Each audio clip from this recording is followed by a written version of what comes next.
представила наших гостей, спикеров. К нам присоединяются наши гости, которые будут заинтересованы этой темой и хотят сегодня обсудить с нашими экспертами.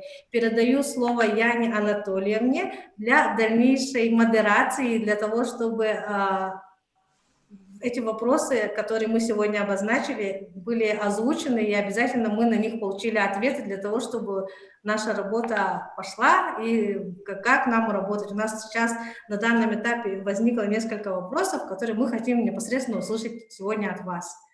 Яна Анатольевна.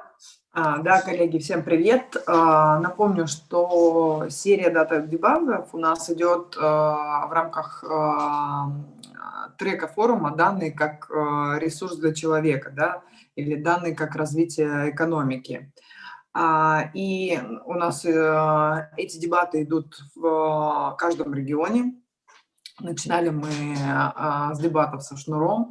Это тоже очень интересная сессия. И наша задача сегодня с вами вообще понять данные вот на территории республики вашей и в целом, в чем он ресурс. И тему, которую мы сегодня с вами затронули, это данные как фактор развития, да, республики Саха-Якутия. И в наших дебатах мы с вами давайте не просто будем только рассуждать, да, но и в завершении мы придем к тому, как каждый из нас с учетом того, как данные могут быть ресурсом, или вдруг мы придем к тому, что они ресурсом не являются, но если мы придем к тому, что это действительно ресурс, и ресурс для республики, то как каждый из вас при помощи этого ресурса на это развитие республики будет влиять. И у нас с вами сегодня эта тема рассматривается с очень разных ракурсов, да? Как, конечно, без кадров, ну, что на сегодня такое новые технологии, да? Весь сегодня искусственный интеллект, машин learning, все алгоритмы, это все то, что сегодня создает человек. Мы учителя. И вопрос кадров, да, кто эти учителя, есть ли они, достаточно ли у них компетенции, это тоже очень важный вопрос, и мы, конечно же, его сегодня обязательно затронем. И начнем, наверное, чуть-чуть подальше, да, начнем с того, что какие прогнозы, какое видение есть у вас, как у тех, кто в регионе присутствует, и как вы видите вот это вот прогноз, как вы выстраиваете его на данных, помогают ли данные вам в этом прогнозе, да, и вообще вот в этом развитии республики какую роль будут играть данные. И первые вопросы я задам, ну, начну по порядку, да, Тимур, вам. Какое видение у вас, какое развитие республики, и как данные, какую роль в этом играют? Да, спасибо большое за слово. Добрый день, уважаемые коллеги. Ну вот как раз буквально в прошлом году мы при поддержке ОСИ, при поддержке университета 2035, практически всем руководящим составом правительства республики проходили обучение в ДВФО по программе СИДИО. И как раз эти большие данные – это вот такая тема, которая сейчас очень сильно необходима для того, чтобы, ну вот прогноз, который сегодня у нас формируется, он осуществляется на основе данных. Но эти данные не big data, как хотелось бы. Эти данные совсем маленькие, 16, там 40, ну, максимум 100 показателей, может быть, которые формируют прогноз. И очень большие расхождения по прогнозу могут быть. Но, как мы понимаем, если мы будем использовать big data, а это, ну, если я не ошибаюсь, минимум 8000 показателей для определения одного вида данных, да, ну, то есть показателя, то есть 8000 данных для определения одного показателя, конечно, он будет более прогнозируемый, А в целом, как бы, видение республики на развитие биг-дата и вот таких больших данных у нас уже не первый год. Вообще, в целом, республика у нас по направлению IT довольно-таки хорошо развивается. Очень много айтишников у нас. Наверное, это связано с тем, что еще и зимой холодно, все дома сидят, и все кодируют, программируют, что-то придумывают. У нас очень неокров, инновационных проектов. Ну, а так, смотрите, у нас ну, вот социально-экономическое развитие Республики Саха-Якутия, она, ну, конечно, в ней конкурентное преимущество является минерально-сырьевой комплекс. У нас алмазы, у нас нефть, у нас природный газ. Более 645 миллионов тонн нефти мы извлекаем, почти 3 триллиона кубометров газа, да. Алмазы у нас полностью, почти, знаете, 80% всех запасов алмазов России находятся в Якутии. Уран добывается 53%, 35% сурьмы, 23% какая-то уголь коксующий. Вот, смотрите, вы видите там данные, сколько будет добываться. При расчетах, допустим, тех же инвестиционных проектов есть определенные финансовые модели, они также имеют определенные финансовые льготы, налоговые, точнее, преференции. Мы это рассчитываем, смотрим по их финансовой модели, по всем тем техникам, которые сегодня существуют. В принципе, расчет можно сделать.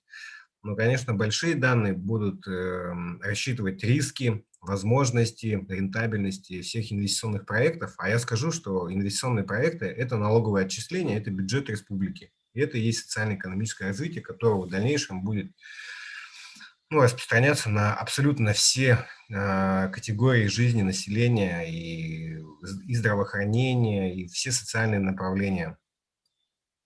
У нас есть очень большие сдерживающие факторы в республике. Это низкая плотность транспортной инфраструктуры. У нас 3 миллиона квадратных километров. Да, у каждого жителя Якутии есть по своему озеру, можно сказать, по своей личной реке есть. Да. Площадь большая, поэтому транспортная инфраструктура – это вот такая болезненная тема. У нас всего лишь 20% территории региона имеет круглогодичную транспортную доступность. Чтобы там, допустим, кому-то нужно будет родить в дальнем Улусе, ему нужно либо санавиацией лететь, самолетом, вертолетом, как бы, ну, не очень дешевое, да, мероприятие. Электропередачи, линии, да, они тоже высокий износ имеют. Низкая геологическая изученность территории. У нас конкретная тайга. То есть мы, по идее, используя большие данные, могли бы предположить, в каких местах, исходя из развития планеты, да, там полностью таких геологических показатели, могли бы примерно хотя бы понимать, где какие месторождения могут быть. Ну, очень большая, высокая площадь жилищного фонда у нас, которая непригодна для проживания. 1333, ну, почти 1400 тысяч квадратных метров. Вот видите, вот очень много показателей я буду диктовать. Да, высокий уровень износа коммунальной инфраструктуры. Большие данные смогут понять, сколько людей используют счетчики, умные счетчики, которым какая температура там идет. Это же все данные, и через сколько примерно произойдет износ. Когда лучше заменить его до аварии и так далее. Дальше у нас низкий уровень доступности качественной первичной медико-санитарной помощи. У нас 128 ФАПов, ну, фельдшерско-акушерских пунктов, врачебных амбулаторий. Они расположены в приспособленных помещениях. Износ медицинского оборудования, высокая доля общеобразовательных организаций, которые находятся в аварийном состоянии. Вот вообще... Тимур, давай немножко уйдем от статистики, да, перейдем к тому, что понимание износа даст, ну, то есть давай вот такой вот сделаем переход. Что надо, чтобы это случилось, да, и что это в итоге на конце как бенефит человеку даст, чтобы мы прям очень хорошо вот эту связку поняли, является ли это ресурс как для экономики и ресурс для человека. Да, ну вот как раз к этому и вел. У нас очень много данных, которые мы не используем. Вот эти все показатели, которые я перечислил, под ними очень много данных, под этими данными много данных, но они все не систематизированы. Мы-то готовы, мы уже начали по определенным направлениям собирать данные, но для этого требуется, конечно, ну, как сказать, целевые индикаторы. Для чего мы это все делаем, собираем данные? Вот сейчас мы готовы, республика Саха-Якутия, она на самом деле готова для работы по большим данным, уже работа ведется. Ну, если вы хотите услышать, готовы ли мы к тому, чтобы использовать большие данные для прогноза, для социально-экономического развития, там, для расчетов способом больших данных, конечно, да. Но для этого, конечно, нужно понимать, в какие этапы это будет происходить. Первичное звено – это нужно сделать аналитику, и она уже делается по тому, какие данные вообще существуют. Исходя из этого, мы уже будем понимать, что нам вторым этапом нужно сделать, чтобы систематизировать данные. Мы данные систематизируем, после этого мы должны… Тимур, давай подожди, вот очень правильная вещь. То есть первый шаг – это нужно понять, какие данные у нас есть, да? И, наверное, здесь нужно понять, и для чего нам нужны данные, да? То есть когда мы понимаем, какие задачи мы должны решить, мы, исходя из этих задач, должны понять, да, какие данные у нас есть и каких данных нет. И если данных каких-то нет, это еще это значит, что мы структурируем внутреннюю систему сбора данных так, чтобы они появились. И систематизация, здесь, наверное, имеет смысл говорить, да, что это… Там, что именно, да, вот тут я тебя, наверное, спрошу, чтобы за тебя не говорить, что ты понимаешь под систематизацией, и вот эти следующие шаги. Буду уточнять, да, чтобы было всем понятно. Да, систематизация, в моем понимании, это автоматизация. Больше, наверное, слово автоматизация подходит. Первое, что нужно сделать, у нас же 3 уровня власти: муниципальная, региональная и федеральная. Если на региональном уровне мы сейчас очень плотненько работу ведем по автоматизации данных, да, у нас есть определенные проекты, OneClick, да, Якутия по обращению граждан, это автоматизированная платформа по общению с гражданами, там, и какие-то другие государственные муниципальные услуги. Следующий момент – это слово цифровизация не подходит, потому что оно не полностью описывает мои видения. Вот если мы отсканируем бумажку в МФЦ, это не цифровизация. Надо, чтобы вот эта бумажка МФЦ, которая содержит много букв, какие-то данные, чтобы она была, хотя бы в бинарном коде, если меня понимаете. Вот, конечно же, тут на федеральном уровне у нас тоже самые проблемы возникают при взаимодействии. Как пример приведу, кадастровая палата, Росреестр, да, у нас есть определенные базы данных, да, уже данные есть базы, но они не такие, очень низкая степень интеграции и взаимодействия между уровнями власти. Вот это создает большую проблему. То есть у нас нет единого пула информации. Вот был бы единый пул информации для сбора данных с ограничением доступа, тогда это, конечно, бы облегчило вообще абсолютно все.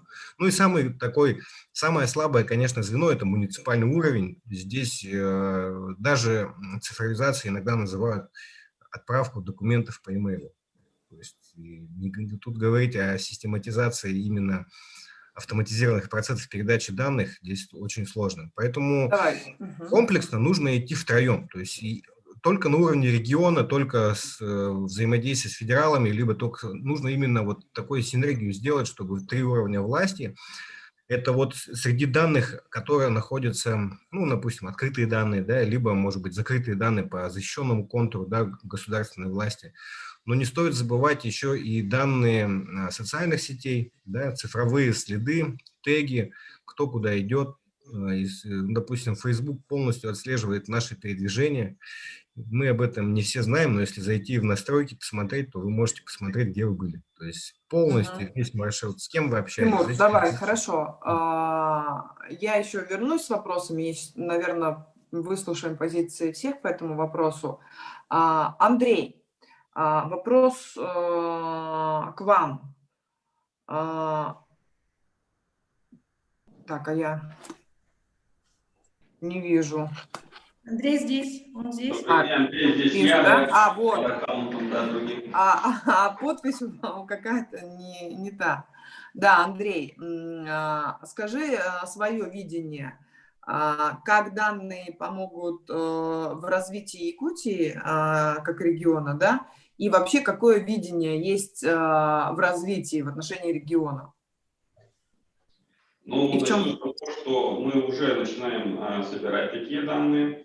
Раньше наше агентство занималось сбором информации по подготовке кадров и по кадровой потребности предприятий Дальнего Востока, в том числе Республики Саха-Якутия. Вот, это раньше проводилось все вручную, достаточно сложно, обработка занимала достаточно большое количество времени для аналитики. И случались многие недочеты, ошибки, потому что все заполнялось в Excel, ручками и так далее. На данный момент в агентстве уже присутствует система сбора кадровой потребности, она электронная. У каждого работодателя есть свой личный кабинет, где он может зайти, все заполнить. И мы уже у себя видим всю картину полную и можем с легкостью это анализировать. При этом в данный момент мы уже дорабатываем, и в конце года эта система должна будет заработать. Это система прогнозирования кадров Дальнего Востока. То есть мы уже будем видеть не часть картины, а полную, потому что мы не можем заставить всех работодателей заполнять наш модуль, потому что не обязательно. Кто-то просто не может спланировать горизонт, допустим, своего развития на 5 лет. То есть в прошлом году мы собирали кадровую потребность, которая по всему Дальнему Востоку составила около 132 тысяч человек, если я не ошибаюсь. В этом году компании пересмотрели свое видение, и эта потребность составляет около 100 тысяч человек. То есть достаточно крупные компании могут провести такую аналитику и посмотреть, когда им будет нужен специалист. Либо они планируют открыть какое-то предприятие, либо наоборот сокращают свой штат. А, допустим, более мелкие или средние предприятия в данных условиях они не могут спрогнозировать свою потребность в кадрах в связи с тем, что такая складывается экономическая ситуация. И наша система позволит достраивать модели, и также она будет позволит не только прогнозировать кадры для того, чтобы открывать новые специальности, делать контрольные цифры приема больше, но и достраивать любые данные. То есть мы даже сможем посмотреть в любом стационарном прогнозе, какая будет численность населения, либо там уровень безработицы. То есть мы уже начинаем двигаться в таком русле. Андрей, а можешь сказать, вот какие данные вы сегодня там собираете под эту задачу? И откуда?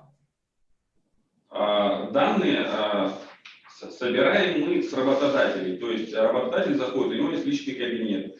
Собираются практически все сведения о самом работодателе, где он находится, в каком субъекте, в каком городе, его вид деятельности. При этом он заполняет тех сотрудников, которые ему потребуются в будущем, проставляет уровень образования, проставляет вахтовые методы. То есть он заполняет практически всю информацию о том человеке, который ему будет нужен. И мы можем спрогнозировать, какие специалисты к определенному году, до 2006 года мы сейчас это проводили, потребуются. То есть для рынка труда это достаточно очень важная информация, и она, в принципе, всегда должна быть. Давай немножко подогрею. Есть такая платформа HeadHunter, я думаю, нам всем известная, да? По сути, работодатели там уже размещают все, о чем ты говоришь, да? А с точки зрения прогноза, то есть такой маленький нюанс. Тут у нас сегодня 2020 год, а ты говоришь, что работодатель должен дать прогноз, кто ему нужен, к 2024. А скажи честно, ты считаешь, что работодатель точно знает, кто ему нужен будет в 2024 году, и точность прогноза с учетом этого достоверная, особенно с учетом того, как этот год нам показал время перемен? Да, соглашусь, этот год внес немало, но давайте немного абстрагируемся. Все представляют то, что кадровая потребность – это, наверное, то, что вот мне сегодня нужен человек, мне его надо взять, я его отмечаю. Какой мне через 5 лет потребуется? Нет, я немножко еще добавлю. понимаем ли мы точно, что через 4 года, ну, я твой лак беру, да, какая востребованная профессия будет. И тот человек, который по характеристикам описывает тебе работодатель, этими ли характеристиками тот самый нужный кадр будет обладать в 2024 году? Ну, в идеальном сценарии, да, потому что у нас достаточно много крупных предприятий, которые планируют открыть завод, перерабатывающую станцию какую-то. И люди, они, во-первых, сразу прорабатывают, где будет предприятие находиться. То есть компания очень ответственно к этому моменту подходит. То есть в связи с тем, что на Дальнем Востоке достаточно слабо развита дорожная инфраструктура, в том числе в республике Саха-Якутия, то есть если там в поле поставить завод, то, естественно, там ничего работать на нем не будет. То есть надо доступность для людей, чтобы туда приехали кадры, чтобы там была какая-то инфраструктура. И работодатели это все, естественно, просчитывают. И они также просчитывают, какие люди, какие специалисты на этом заводе им потребуются. И они закладывают все риски в свои прогнозы. То есть достаточно много крупных работодателей Дальнего Востока совершенно спокойно прогнозируют до 2026 года. И, допустим, когда мы раз в год эту информацию у них уточняем, либо дополняем, информация, в принципе, ну, имеет небольшие какие-то колебания с точки зрения, что, допустим, надо было 100 человек подобрать, через год уже не 100, а там 98 или 102 человека потребуется. То есть компания... Андрей, давай... Быть может, действительно, в Саха-Якутии изменения не столь быстрые, как во всем мире, но я тебе объясню, почему я тебя с этого ракурса спрашиваю, да, чтобы ты не думал. У нас на проекте World Day Data Challenge была задача предсказать профессии будущего. Чтобы ты понимал, эту задачу поставил Сингапур. Поверь, в Сингапуре, так же, как и в Саха-Якутии, работодатели очень трепетно относятся к тому, чтобы ставить, ну, как бы понимать, да, какие кадры им нужны в перспективе. Но есть нюанс. Более того, они вкладывают в развитие кадров, да, в компетенции, то есть они их доращивают внутри себя. И сталкиваются с одной и той же проблемой, что в течение 3 лет технологии меняются, и если ты хочешь, чтобы твоя компания была в лидерах в отрасли даже, то компетентность внутри компании изменяется, и они сегодня не угадывают, какой специалист с какими компетенциями необходимо, чему учить. Ну, то есть я прошу, там, посмотрите эту задачу, да, посмотрите, какие параметры предъявляются. На самом деле сегодня, чтобы вот так уж честно говорить, есть запрос на алгоритм предсказания компетенций профессии будущего, и тот, кто создаст этот алгоритм, который будет прогноз делать максимально точным, ну, это такой стартап, я бы сказала, за которым гоняется IBM. Особенно если в этом не будут, если все будет автоматизировано, это будет алгоритм без присутствия людей. То это то решение, которое сегодня ищет IBM, чтобы дать его миру и готовы туда инвестировать огромные деньги. Поэтому, когда мы, ребят, с вами говорим, да, что такое, вот есть у нас понятие точные данные, да? Точные данные – это те, которые, особенно с точки зрения прогноза, это которые оперативные, да, в моменте, которые, если мы говорим про данность, ну, в отношении какого периода в перспективе мы их используем, мы должны понимать, что они к этому периоду времени релевантны, да, то есть они достоверны. Мы можем это проверять. То есть ты можешь проверять свои гипотезы, ты можешь взять ретроспективу. Ну вот просто посмотри HeadHunter в запросах, да, и возьми там ретроспективу ваших, и посмотри, что было 3 года назад, условно даже, да. И это то, ну то есть те споры, да, которые проверяются одним способом. Все наши гипотезы – это то, что необходимо проверять на данных. И чтобы, ну, как бы, вот в наших дискуссиях и в дебатах мы всегда приходили к чему-то конкретному, данные – это как раз то, что нам помогает. И то, когда мы строим алгоритмы, проверяем эти гипотезы, мы получаем какую-то итоговую картину и к ней относимся. Я пойду дальше, да, передам слово Игорю Николаеву. Игорь, как ты видишь вот в этом же ракурсе, да, какое видение, и если у тебя есть отношение к вопросу прогноза кадров для Якутии, да, то тоже скажи, пожалуйста. Добрый день, Яна. Очень рад снова тебя видеть. И много знакомых. Всем привет. Кого знаю, кого не знаю, тоже всем привет. Хочу сказать, что наш центр много чем занимается, в том числе вот у нас есть одна задача, это инфомониторинг. Здесь мы используем большие данные буквально каждый день. Это не наши разработки, а сторонние. Наши разработки, которые мы используем в инфомониторинге попроще, они не используют анализ больших данных, но тем не менее тоже достаточно продвинуты. У нас есть собственные разработки здесь, да, по анализу там и мессенджеров и всего прочего. Но это что касается инфомониторинга. А что касается социально-экономического развития, я бы здесь, так как наш центр заодно занимается региональной статистикой, так или иначе, я хотел бы сказать, что, и Data Science и статистика немного здесь друг другу, я бы сказал, не то чтобы противоречить, но тем не менее, да, как классический Data Science идет от корреляции и используемые методики, как правило, это там кросс-валидация и все на самом деле, да. В итоге мы получаем достаточно низкие коэффициенты аппроксимации и детерминации.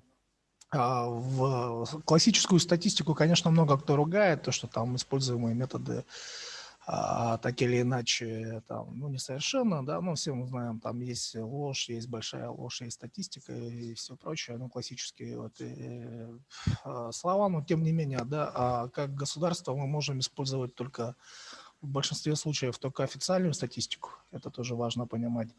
Насколько я знаю, Росстат тоже сейчас активно занимается анализом больших данных и хочет ее в тех или иных сферах использовать, но здесь тоже есть ряд ограничений различного характера. И на самом деле вплоть до того, что используемые статистические методы, они, как правило, почти все, по крупным макропоказателям, во всяком случае, являются международными.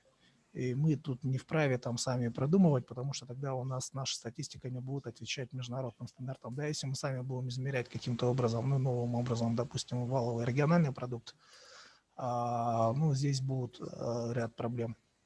Мы, допустим, один из единственных центров, который вообще в России считает валовый муниципальный продукт. Официально в России валовый муниципальный продукт не считается.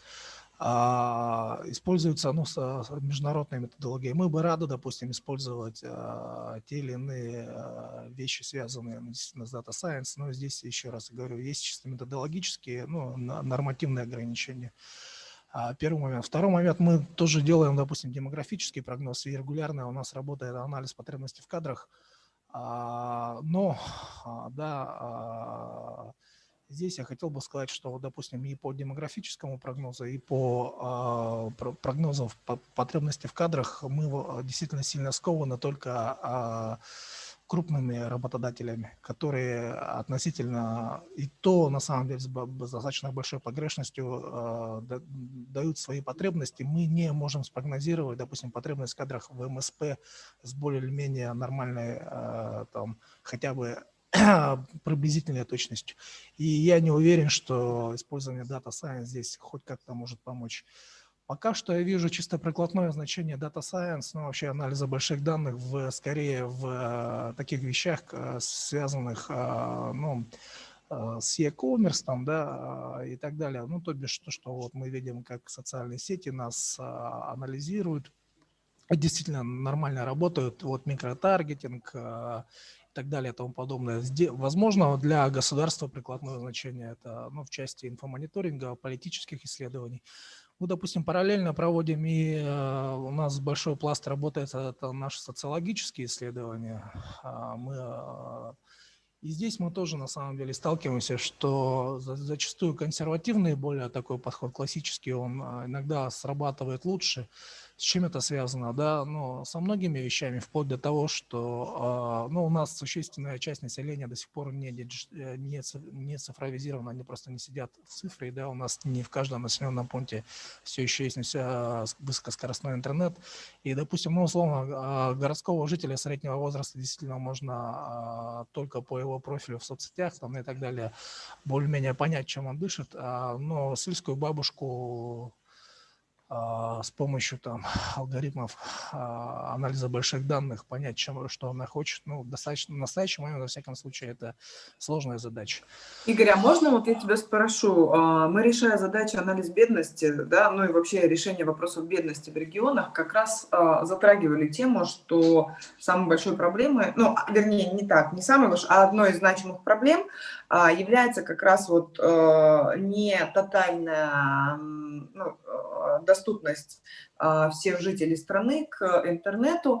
Но смотри, мы стали думать, а какой еще цифровой след есть. Вот сегодня как там, оплата ЖКХ, да, и так далее. Как бабушка, то есть, может быть, все же есть какие-то, ну, какой-то цифровой след от бабушки, да, она не сидит в соцсетях, но она оплачивает там коммуналку, да, что там телевидение сегодня, то есть я не знаю, как это происходит. Смотрели ли вы, какой все-таки даже вот, ну, потому что вы очень яркий, ну, вы как регион, да, яркий представитель этой проблемы, смотрели ли, насколько действительно это так? Или, быть может, уже даже бабушка, да, мы ее просто по каким-то другим, нетипичным для молодежи, да, признакам, можем ее увидеть, ну, ее какой-то след где-то. Спасибо за вопрос. Мы как раз завершаем на очень большое исследование, которое называется «Профиль бедности». В рамках него мы опрашиваем face-to-face 12 600 человек. Ну, чтобы было понятно, да, социологические исследования подобного рода в России мы проводим единственные. Даже в ЦИОМ face-to-face столько человек не опрашивает. Ну, это очень большая выборка. Мы действительно хотели, ну, на первых этапах, когда обсуждали, использовать те или иные большие данные, тем более у нас есть достаточно крупный региональный банк, Алмаз региональный банк, который мог бы с нами поделиться данными. Но обсуждая это, и мы пришли к выводу, что, скажем так, мы пока что использовали государственные информационные ресурсы, которые в большем доступе имеются, да, мы проанализировали там базу данных Минтруда, много чего плохого там увидели, кстати говоря, ну, о плохом не буду, просто мы увидели, что люди занимаются мошенничеством. Ну, такой момент. И обычная социология, но масштабная, 12 600 мы опрашиваем, и мы считаем, что по итогу этой работы мы действительно сможем увидеть, кто у нас бедные люди. Просто чуть-чуть объясню, как сейчас, допустим, бедная статистика считает. Это основа ее, это на самом деле выборочные наблюдения, да. При этом эти выборочные наблюдения, они делаются, ну, так, ну, статистику можно ругать, но она, тем не менее, работает так, как она работает, и эти выборочные наблюдения, к сожалению, работают, ну, так себе. Действительно, здесь, если бы мы загрузили и параллельно бы использовали, допустим, данные банков, в первую очередь, это было бы, конечно, большое подспорье, потому что мы бы тогда увидели, как люди реально потребляют. Тем более, я точно не помню, но, кажется, Якутия второй или третий регион в России по использованию, ну, безналичных платежей. Мы здесь даже чуть впереди Москвы. Но еще раз, да, для того, чтобы полностью видеть картину, да, соответственно, мы все равно должна быть полностью репрезентативная выборка. Существенная часть нашего бедного населения живет все еще, ну, в населенных пунктах, и опять-таки на селе, где с интернетом и с безналичными платежами не очень хорошо, соответственно, мы их там, я уверен, не очень хорошо увидим. Если мы будем использовать только их, ну, будем искать цифровой след какой-то и будем пытаться по этому пути, только по этому пути идти, у нас будет смещенная выборка просто. Игорь, я согласна. Спасибо тебе огромное. Я тебя приглашаю в рабочую группу по этому вопросу, и чтобы ты посмотрел с ракурса, как какие данные нам помогли бы уйти от соцопроса в этом исследовании, да, а именно построить на данных. И вот представь, что у тебя доступ ко всем данным есть, да, просто давай туда посмотрим, и чтобы ты к этой работе сделай, пожалуйста, карту данных, да, которые бы тебе могли помочь полностью уйти от опроса. Виктория, я прошу фиксировать, да, потому что потом по итогам даты дебатов, как мы говорили, у нас будут договоренности, и эти договоренности мы должны зафиксировать. Спасибо, ребят. Я еще к вам вернусь с некоторыми моментами, но сейчас, Асият, у меня к тебе вопрос. Мы говорим... У нас одна из идей на форуме была в нашем треке «Данные как ресурс» в том, что университеты – это некие офшоры для данных, да? То есть это университет мог бы быть свободной территорией для данных. То есть сейчас у нас такая история, что данные есть у государства, какие не понимают, ну и вот как нам сказали, да, коллеги, что они некачественные, не структурированные, не систематизированные и недостаточные в ряде случаев. Данные есть у компаний, и к ним нет доступа, да, вот нам Николай сказал, что доступа к определенным данным тоже своего регионального банка заинтересованно не получил. А ВУЗ это всегда такая структура, где происходят исследования, да, то есть ряд даже закрытых данных исторически было так, что в институте исследуются. И какой опыт про данные есть в университете 2035, и как ты считаешь, вот этот тезис, что университет это мог бы быть свободной территорией для данных, да, который как раз бы некое третье лицо, которое бы помогало каждому из участников рынка там, отвечать на их вопросы. Яна, спасибо большое за вопрос. Приветствую всех участников данного мероприятия. Университета 2035 особый статус. Мы та организация, которая вводит новый стандарт цифрового следа, который собирается во время обучения и во время применения полученных знаний на практике.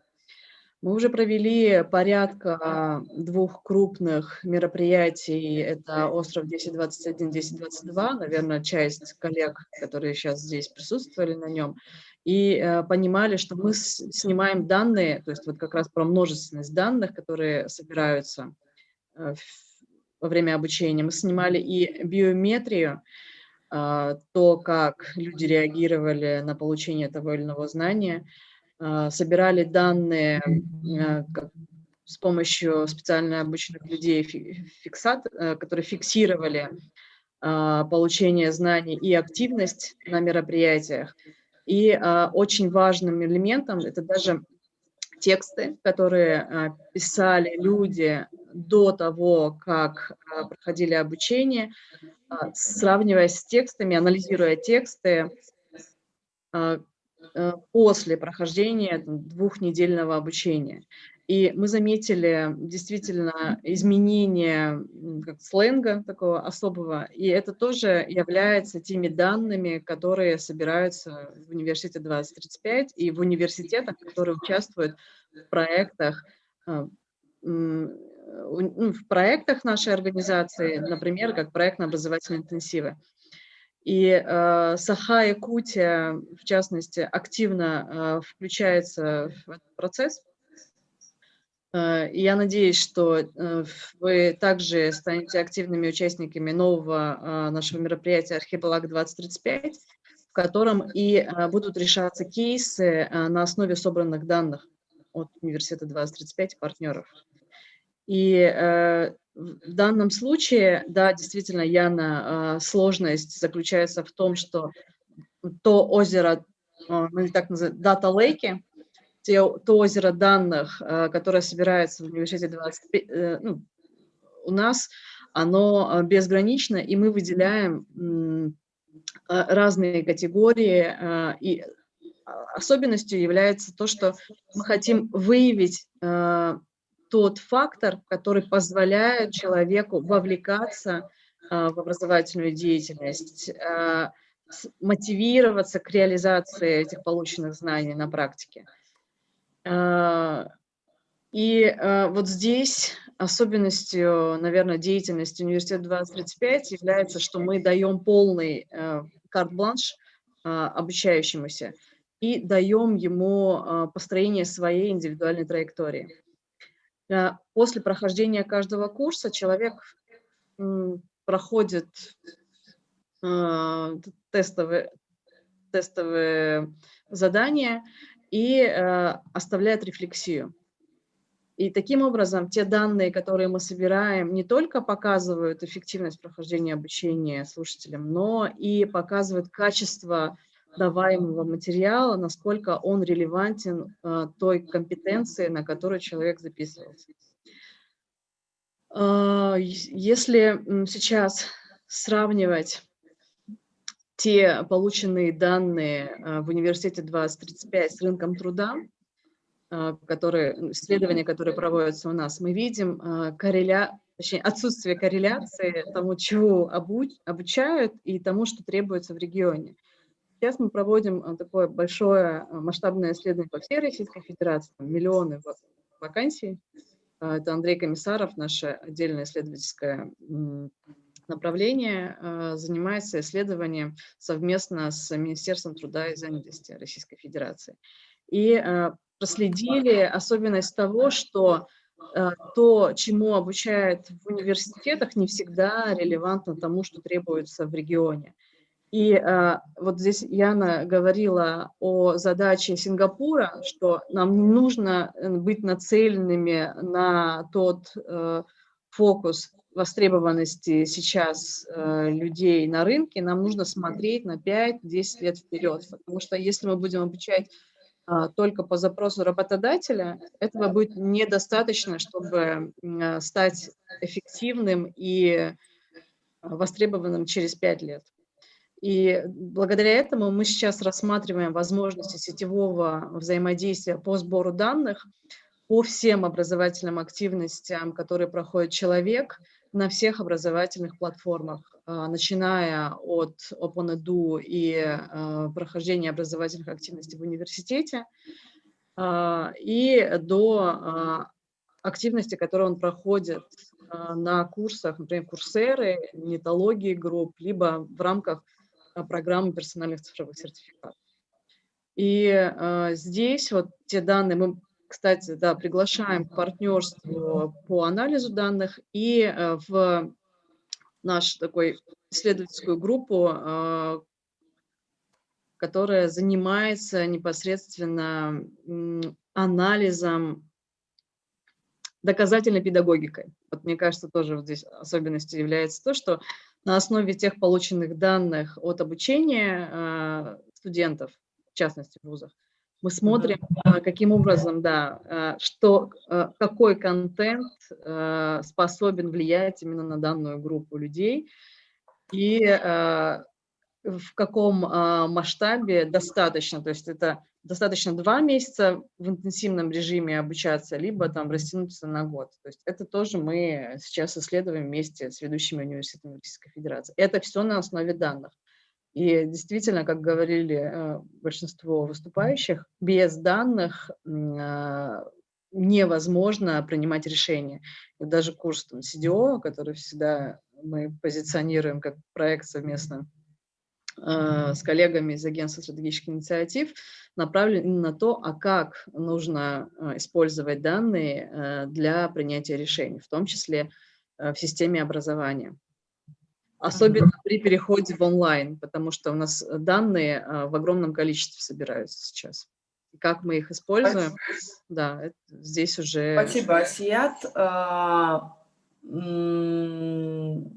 Из того, что ты рассказала, как скрупулезно и осознанно ваш университет подходит к анализу данных, насколько понимает важность ложных корреляций и возможных погрешностей, да, и выверяет даже просто мнение ну, даже не мнение, а научение студента в отношении того образовательного трека, который вы даете, разными способами, говорит о том, что действительно при таком подходе, мне кажется, что вполне может быть, что университеты могли бы стать вот этой вот некой свободной территорией данных.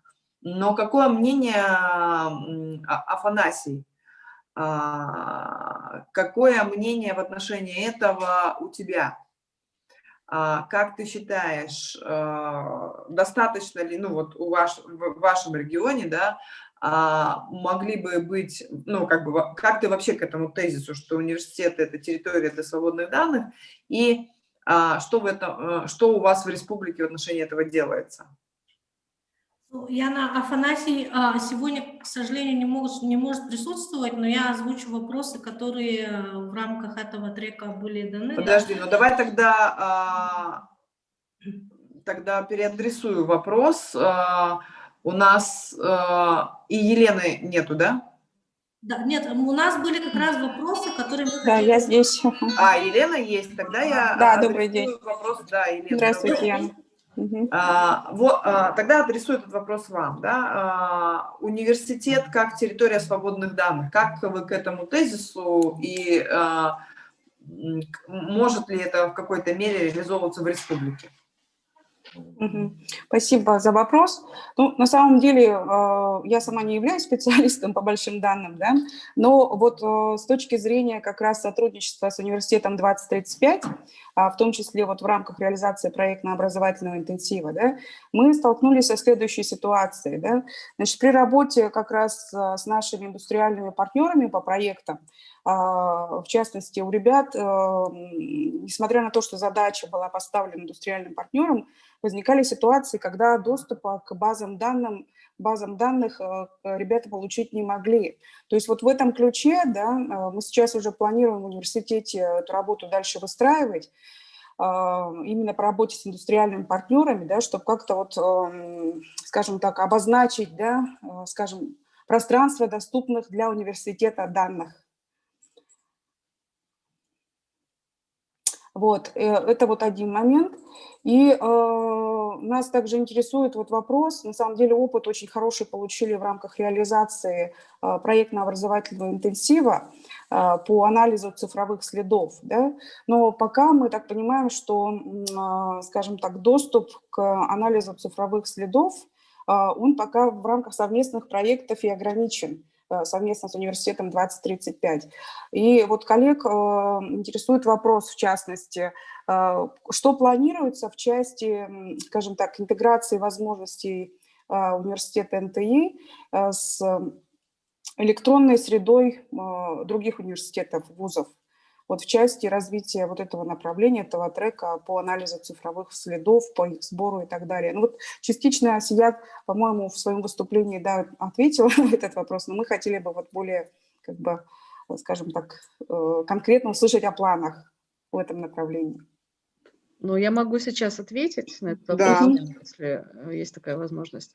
Сейчас мы взяли группу, которая занимается интеграцией не только образовательных платформ внешних, но, имеется в виду внешних Курсеры, Нетологии, Яндекса, но также и образовательными платформами. Но тут особенность заключается в том, что в рамках стандарта сбора цифрового следа нужно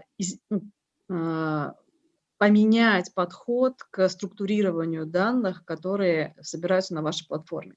Там, не знаю, встречались ли вы с командой технологической командой платформы Университета 2035, там нужно соответствовать особым критериям и передавать данные деперсонализированно с помощью айдишников, которым дается доступ, плюс также через XAPI.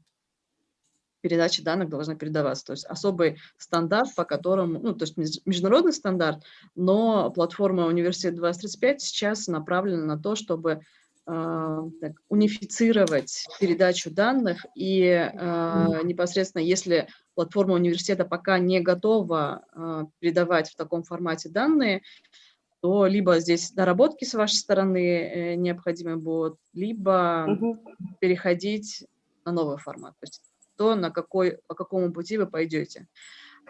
Особенность как раз заключается университет 2035 и платформа университет 2035 в том, что мы аккумулируем данные со всех образовательных платформ и можем выдавать аналитику по обучению по айдишнику человека, если вы знаете, например, айдишнику человека, без передачи персональных данных о том, где он еще обучался, чтобы у вас был полностью весь его цифровой профиль полученных компетенций и применения в практике. Надеюсь, я ответила. Да, спасибо. Спасибо, Асия. Виктория, ты говорила, у нас есть вопросы. Давай тогда ответим на вопросы. Вот как раз вопросы Елена озвучила, то есть мы до дебатов собирали совместные вопросы, и вот озвучивают, собственно. Окей, Да, то есть тогда это идем вот, дальше, да? Да, свои вопросы. Идем дальше. Итак, у нас вот все, по сути, видение и развитие, да, свелось к кадровому вопросу. Развитие региона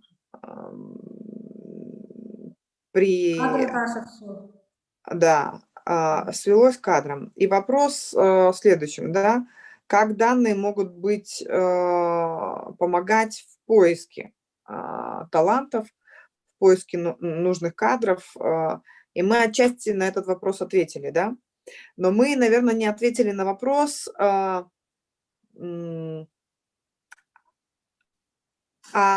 как мы формируем те самые таланты, да? То есть мы понимаем, что мы сформировали, гипотетически мы сформировали определенную карту тех профессий, которые нужны республике. Мы сформировали определенные прогнозы, куда двигается, да, то есть то, что я еще, Андрей, хотела сказать, это очень важно, чтобы внутри региона компании прогнозные значения своего развития тоже строили на данных, да, внутренних, отраслевых в целых, мировых трендах и внутренних. А это значит, что внутри компании должны тоже уметь данные собирать и анализировать. И не только с точки то, что сейчас распространено, это с точки зрения там брака или еще каких-то там вещей, да, где вот уже там датчики собирают данные с оборудования, а именно с точки зрения развития отрасли. Это тоже очень важно. И дальше возникает вопрос. Вот Ася сказала, проведен был анализ, и корреляция между тем, чему учат вузы, и тем, что хотят работодатели, она отсутствует. Могут ли данные нам помочь ускорить разрыв или вообще его нивелировать в достаточно качественной подготовке талантов? И насколько быстро могли бы вузы, понимая точность тех данных, которые есть, перестраивать свою систему, да, вот кто из спикеров, может ответить на этот вопрос в свободном режиме, дайте ответ, ваше мнение. А можно я задам вопрос, да, как раз вот по кадрам и по сервисам, по которым мы ищем таланты? Может быть такой региональный, какой-то характерный, определенный только для республики сервис, где мы бы искали и кадры, и таланты, которые подпадают под прогнозы, которые нам советуют Минэкономики. То есть это должна быть одна определенная сеть федеральная или это должен быть региональный какой-то сервис? Вот. Давай я тебе отвечу на вопрос, Виктория. Начну, а коллеги... Вот смотри, когда мы смотрим закрыто только внутри своего региона, у нас есть шанс допустить заблуждение. Почему? те же работодатели, да, должны смотреть, какими кадрами, какими компетенциями, допустим, компании в той же отрасли, да, развиваются. То есть, грубо говоря, если ты видишь, у тебя вдруг алмазная отрасль стала резко набирать дата-аналитиков или ребят с Data Science, это значит, что какие-то разведывательные или еще какие-то вещи, да, стали делать при помощи алгоритмов. Нашли технологию, ты понимаешь, что это значительно повышает точность и ускоряет процесс. А это значит, что тебе нужно понимать, как перестроиться внутри себя. Если ты не наблюдаешь за внешним контуром, то, ну, как бы, и в принципе, если говорить о работодателях, работодатель никогда не смотрит на себя только внутри республики. И это ни одна компания не смотрит на себя только с точки зрения внутреннего рынка, внутрирегионального, внутрироссийского и мирового. Все компании, которые мы взращиваем, первое, что мы говорим, это ты должен видеть себя на международном рынке. В связи с этим кадры, которые ты будешь искать, ты можешь искать не только внутри своей республики. Как бы больно нам это ни звучало, да, но ты будешь гнаться за прибылью, технологичным развитием своего предприятия, да, и ты будешь искать кадры вне, не только внутри контура региона. В связи с этим тот сервис, который мы создадим для внутренних потребностей, он будет не востребованный, и мы останемся в контуре HeadHunter. Почему я вас туда склоняю, да? Именно анализ, то есть, грубо говоря, это может быть ваш разрез, но ваш разрез должен, ну, как бы мое мнение, да, должен быть с учетом внешнего контура однозначно. Окей, хорошо, мы вас слышали. Еще есть вопросы? Ну, тут в чате, в принципе, вопросы тоже задаются, можем к ним обратиться, а можем к следующему вопросу сразу пойти, да. Нас еще интересовало, вот у нас еще 2 вопроса есть, да, как данные, то есть все-таки искать кадры по человеческим ресурсам или по цифровому двойнику, который на сегодняшний момент у нас есть, и, судя по этому анализу, брать на работу тех или иных людей. Вот этот вопрос тоже был озвучен ранее, когда мы собирали вопросы. Я озвучу его. То есть платформа сейчас отвечает тем требованиям поиска, имелось в виду?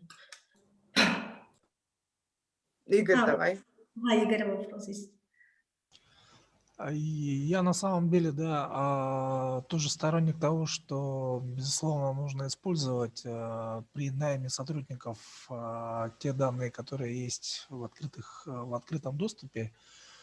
Более того, я бы уже всех своих сотрудников призываю, всех знакомых, да, что ваши профили в соцсетях и вообще ваш цифровой след в целом, вплоть до того, какие покупки вы совершаете и так далее, это уже больше, чем ваше второе лицо. Да, вот я учился в корпоративном университете Сбербанка. Герман Оскарович говорит, что вот если у вас на смартфоне стоит приложение Сбербанка, и вы выпили алкоголь, просто по вашей походке, которая изменится, а смартфон у него на самом деле достаточно продвинутый, у любого смартфона достаточно продвинутые акселерометры стоят, он считает это.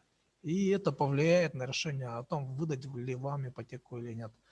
То бишь, и это не какая-то там научная фантастика, там, да, большой брат реально за нами, за всеми следит, и это как бы, факт.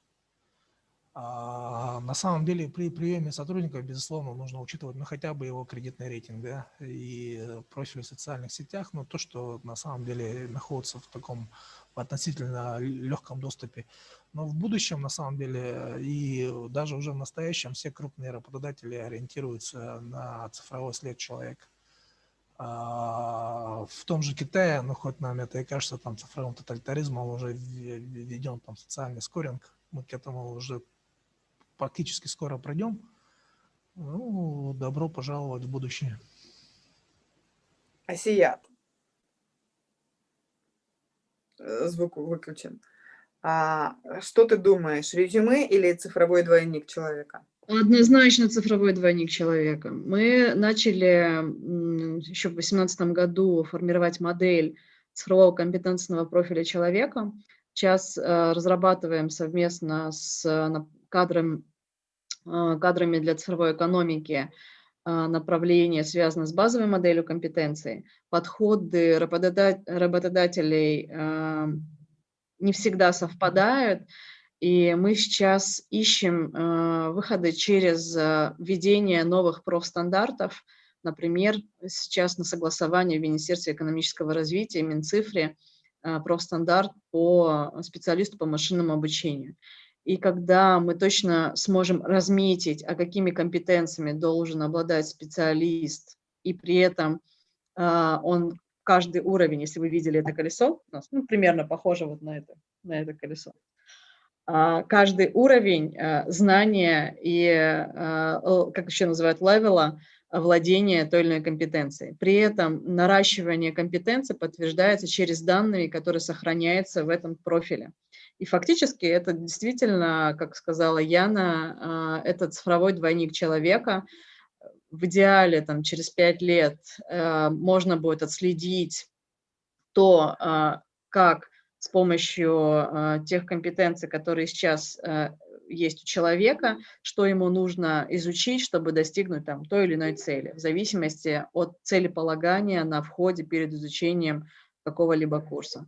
И мы сразу можем показать после прохождения диагностики, кстати, диагностика тоже закладывается в этот цифровой компетентный профиль, на каждом этапе обучения, можно отследить, в чем этот человек может быть эффективен, а также с кем ему нужно встраиваться в команду, чтобы проект, который он реализовывает, действительно взлетел на национальном или глобальном рынке.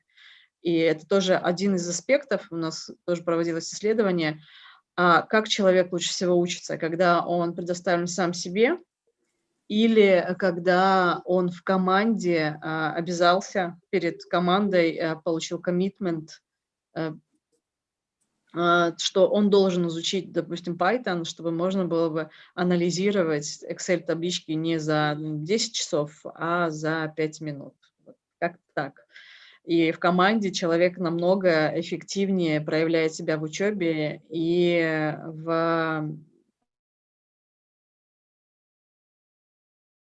только вот цифровой двойник и цифровой компетентный профиль. Я рулю за это. Так. Надеюсь, вы вместе со мной. Ася, вот вы немножко разные, да, затронули. Вот с чем я точно согласна, это тем, что развитие внутри, ну, то есть траектория развития человека, это однозначно на основе цифрового следа, который, да, что он проходил, что ему интересно, в чем у него получается в работе, в чем не получается. Человек может сам не осознавать, что ему подходит. Вот с точки зрения работодателя, цифровой двойник или нет, здесь, мне кажется, мы подходим к очень важному теме, которую будем завершать, и я прошу всех отнестись, это этика данных. Когда мы говорим о цифровом следе, или вот ты, например, Игорь, говоришь о том, что при найме мы должны смотреть скоринг в банке. Да? Ну вот представь, он студент, был студентом. И в жизни могут быть разные ситуации. Алгоритм не всегда, как это сказать, толерантен к жизненным ситуациям. И однажды у него была большая просрочка, была сложная жизненная ситуация, а это отличный кадр. Взяв скоринг, ну как бы за основу принятия решения, брать человека или нет, ты однозначно потеряешь кадр. Причем, если взять, например, IT-специалистов, да, которые жуткие интроверты, часто очень забывают, потому что живут в логике в логике Trello задач и так далее, да, и если в этой доске не было пунктика «заплатить кредит», высокая вероятность того, что он его не заплатит. Является ли при этом он плохим кадром? Вопрос. И это вопрос, почему я неоднозначно, все зависит от HR. В этом смысле это вопрос этики и толерантности и осознавания того, на какие параметры в отношении запроса, да, работодателя ты действительно должен смотреть. И следующий момент. собирая данные в открытых источниках, да, я могу формировать свой имидж. Это тот случай, когда по принципу «не быть, оказаться». Достаточно ли сейчас в пространстве цифрового следа обо мне, да, на сегодняшний день, который бы мог выразить меня в моих компетенциях, да, ну, для работодателя. И вот в этом у меня нету, ну, то есть, нету однозначности. У меня есть ощущение, что, ну, как бы мы туда идем, но идти туда нужно с очень высокой степенью осознанности. И вот этот вопрос этики данных и того, что обо мне собирает работодатель, да, и границы того, что он обо мне собирает, это очень важный вопрос. И вот давайте, ну, я прошу сейчас прям всех, да, участников отнестись именно к тому, какой вопрос этики здесь возникает, и как сделать так, чтобы мы его не нарушали, но тем не менее шли в сторону цифрового следа, да, цифрового резюме, но не нарушали personal private. Тимур, давай с тебя. И нарушение, значит, этики, да? Да, вообще, есть ли она тут уместна, или, может быть, этот вопрос, ты считаешь, вообще не стоит? Ну, вопрос этики, я считаю, стоит, если это закрытые данные, которые есть у кого-то. Если есть разрешение на использование данных, тогда вопрос этики не стоит, потому что мы однажды дали согласие на обработку персональных данных, а их будет очень много в скором времени. Не только телефон, но и взгляд, наверное, тоже будет персональным данным. Вот, поэтому, если есть согласие мое, и, наверное, нужно ежегодно обновлять, регламентировать как-то на уровне государства, чтобы и федеральные законы, и дать и региональным, то есть полномочия региональные по установлению своих ограничений, да, там, полномочий и так далее. А если это открытые данные, то утечка, допустим, в том же интернете, в том же Даркнете можно найти любые практически данные. Базы данных МТС, базы данных Мегафона, паспорта, кредиты, там, все это тоже можно. Вот здесь возникает вопрос этики. Но это, наверное, относится больше наверное, не к самим субъектам, а к объектам. Поэтому здесь по этике я считаю, что, наверное, каждый субъект должен принимать для себя собственное решение, как он будет использовать эти данные, для чего. Ну, допустим, не совсем этично, когда вот я, допустим, взял кредит, данные ушли, я там согласие дал, потому что по-другому никак, и эти все данные ушли во все банки. И мне с утра до вечера звонят инвестиционные брокеры, кредитные организации, там, займы. Они мне надоели. Мне тут по работе звонят, а я смотрю, там с Москвы кто-то звонит. Ну, думаю, соси звонят, да, очень срочный звонок.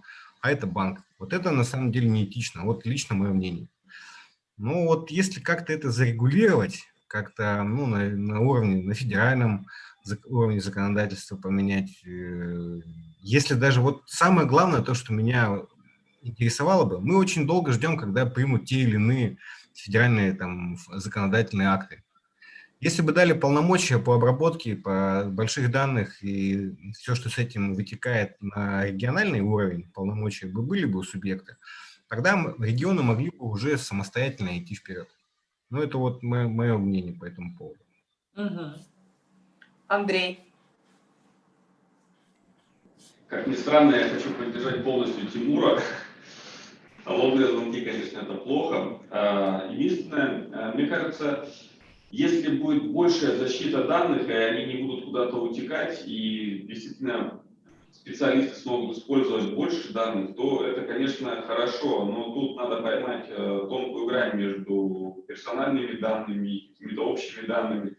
И даже если какая-то часть утечет, то она должна быть такая, чтобы на человеке это никак не отражалось.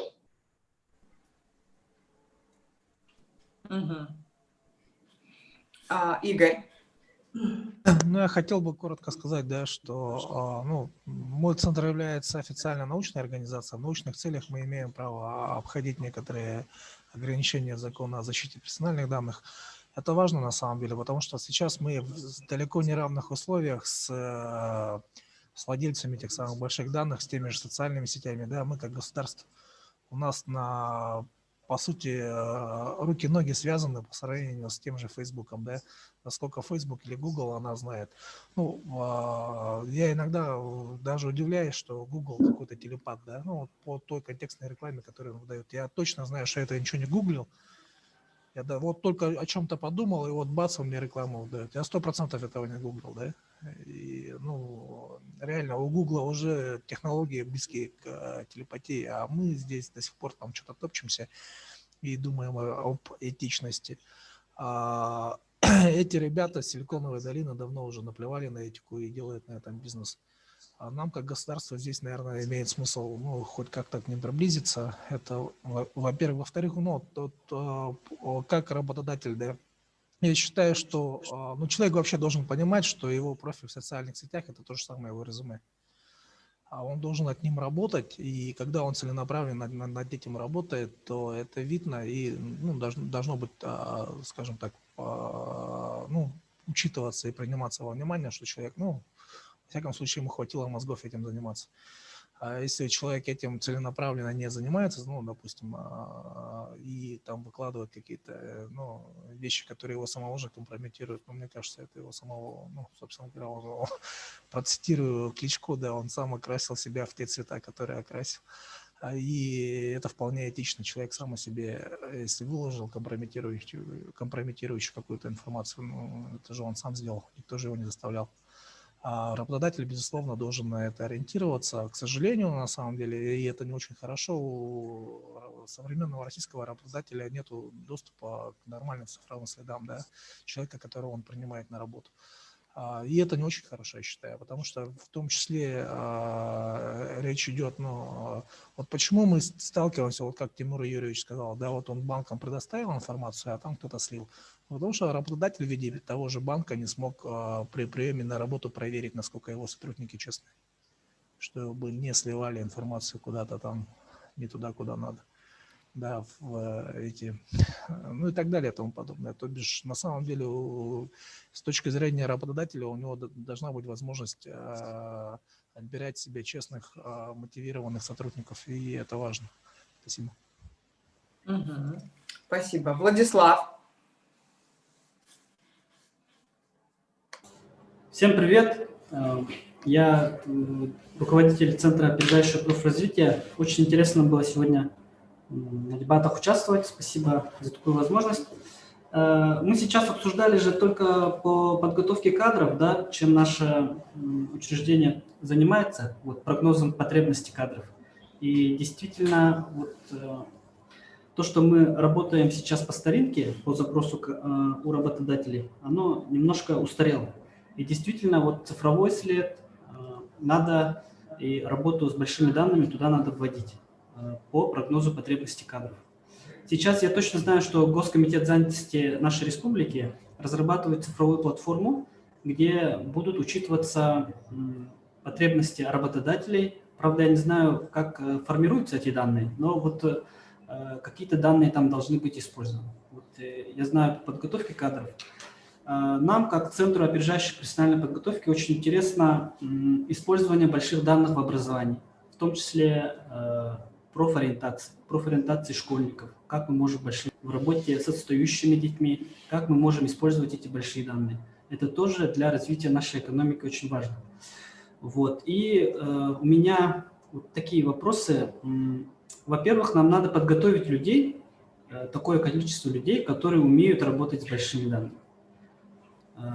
Нужна, во-первых, подготовка кадров, наверное, в республике. И есть у меня еще вот вопрос, который коллеги задают. Иногда уже сейчас, то есть дети против давать согласие на обработку персональных данных, когда они участвуют в разных федеральных проектах, в том числе на соревнованиях WorldSkills и прочее, они иногда уже против того, что давать согласие на обработку персональных данных.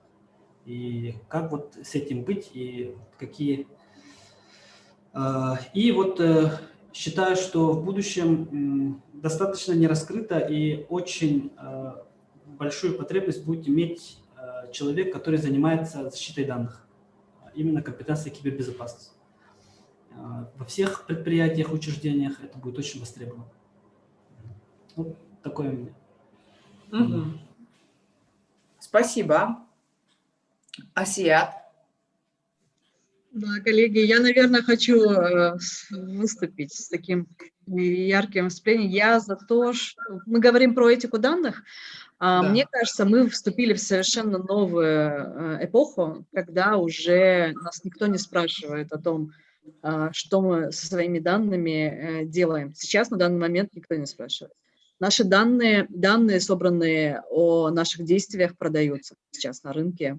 На черном рынке, на светлом рынке, на сером рынке. И кто покупает наши данные? Рекламные агентства, маркетинговые агентства.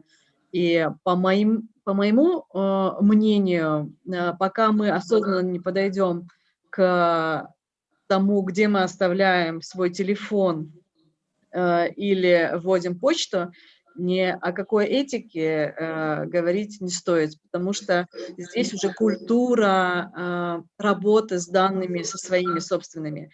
Потому как мы проходим в метро, и нас снимают камеры, автоматически распознают, кто мы, автоматически распознают, в каком мы состоянии. И в данном случае либо мы соглашаемся на то, что в мире стало безопаснее и мир стал для нас удобнее, и при этом мы отдаем эти данные априори в пользование компаниям, корпорациям, либо мы возвращаемся на 50, 20 лет назад и живем так, как, не знаю, как правильно сказать, живем в прошлом веке.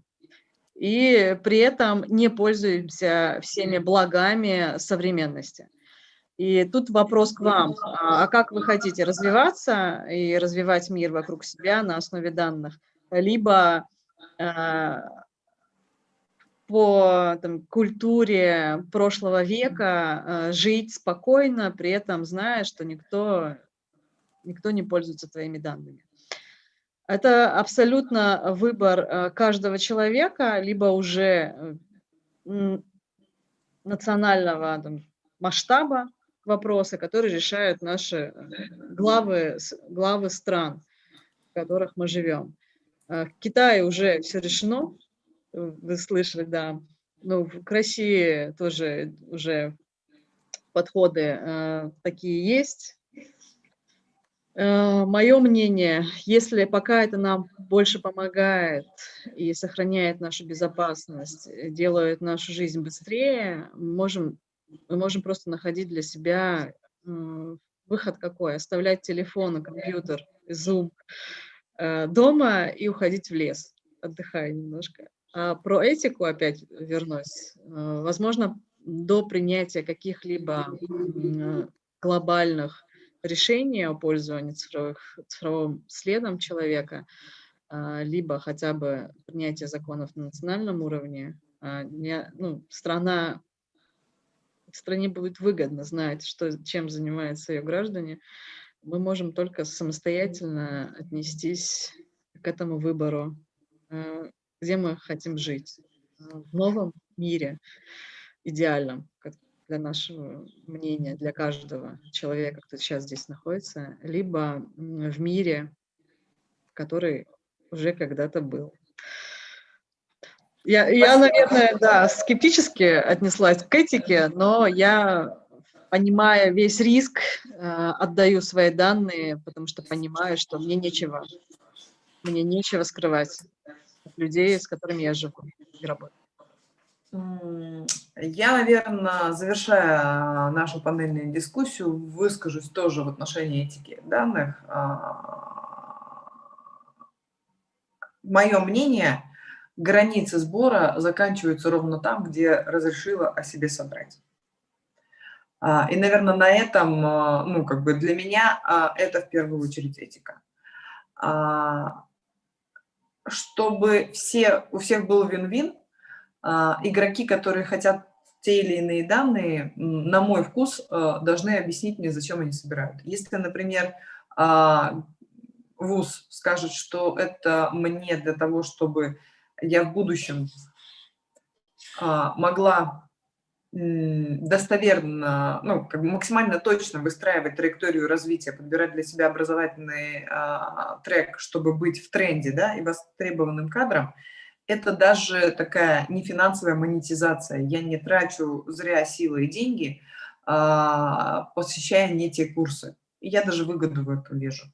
Если учебные заведения говорят мне о том, что мне нужны ваши там данные по здоровью для того, чтобы выстроить максимально точно алгоритм предсказания заболевания, это тоже моя непрямая финансовая монетизация моих данных, когда я понимаю, что максимально точное оперативное диагностирование избавляет меня от лишних трат на здравоохранение.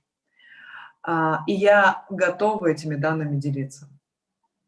Второй вопрос, создано ли у нас настолько, выстроено ли у нас настолько грамотное позиционирование при запросе на данные, или мы привыкли маленьким невидимым шрифтом писать о том, что вы даете согласие на персональные данные, и не писать в отношении чего, ну, когда я даю согласие на обработку, я даю в конкретном месте, да, и про конкретное направление. И очень часто либо это не пишется, либо пишется очень маленьким шрифтом, и в этом нету честности. И с чем точно, я вот соглашусь, Асият, об этом сказала вы, коллег, это то, что мы должны повышать грамотность наших людей в стране относительно возможности управления своими данными, относительно возможностей монетизации своими данными и относительно возможности того, что если кто-то некорректно монетизирует мои данные, я имею право на забвение, и это право исполняется с момента моего выражения в отношении субъекта, который допускает это нарушение. В связи с этим, мне кажется, нам, безусловно, нужно шаг номер 1 – это повышать грамотность людей в отношении управления своими данными. И дальше мне, знаете, кажется, это как рынок. Вот сегодня люди идут на митинги и выражают свой протест. И когда-то, и как только люди будут понимать, что они имеют право выразить свой протест в отношении управления данными не ими и не в тех случаях, мы действительно будем формировать, естественным образом будет формироваться, на мой взгляд, та среда, которая будет создавать равноправие. И человек в этом рынке данных будет абсолютно равноправным субъектом этого рынка. На этом я предлагаю завершить наши дебаты. Было очень интересно. В итоге мы от развития каких-то прогнозов экономических все вместе пришли к пониманию того, что в первую очередь, да, для Саха-Якутии, безусловно, нужна доступность, цифровая доступность людей к сервисам разным. Это большой вопрос, действительно ли мы не видим тех людей, которых считаем, что не видим, да? И это, Игорь, вопрос, который я прошу поисследовать, что те люди, которых мы считаем, что мы не видим, действительно ли мы не видим, и пойти туда с лупой и микроскопом, да, и посмотреть все же, что вот в отношении этой бабушки или этого дедушки есть, что сегодня есть. Мы затронули сегодня, что в Якутии делается исследование по анализу бедности, и мы договорились о том, что, ребят, мне нужен кто-то из вас, кто сейчас развернет дашборд в системе, да, и дальше мы посмотрим ту аналитику Игоря, которая случилась на соцопросах, и посмотрим, как можно дополнить на данных или пересмотреть на данных это исследование. Всех благодарю. Я надеюсь, что приглашение СИАД поучаствовать в архипелаге услышано, и вы донесете до всех ваших ребят, потому что это тот самый случай, когда вы можете здесь уже и сейчас формировать ваших ребят в правильном направлении. Даже если они не выйдут из архипелага с проектом на сегодняшний день, который завоюет этот мир, а может быть и выйдут, они выйдут с пониманием того, как формируется проект, какие компетенции нужны, и взрастят эти компетенции внутри этого проекта.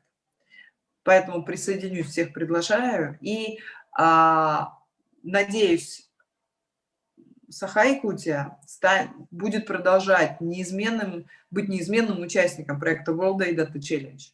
На практике ребят реализовывать ваши проекты. И когда разработчики вам их создают, внедрять. Потому что есть еще один фактор, которым бы я хотела завершить. Чтобы, когда мы говорим дата-дебаты, когда мы много говорим, мы не создавали ощущения, что мы просто разговариваем. Я очень вас прошу, Саха-Якутия, у нас в Центре цифрового развития агентства есть решения, которые для вас уже как для региона полезны. И когда вы будете своим жителям, своему IT-дата-сообществу личным примером внедрения цифровых решений, это элемент доверия и элемент конструктивного совместного движения вперед в будущее. Будьте этим примером, ждем вас. До новых встреч. Всего доброго. Спасибо большое. До встречи. Спасибо. До свидания. Всего доброго, до свидания.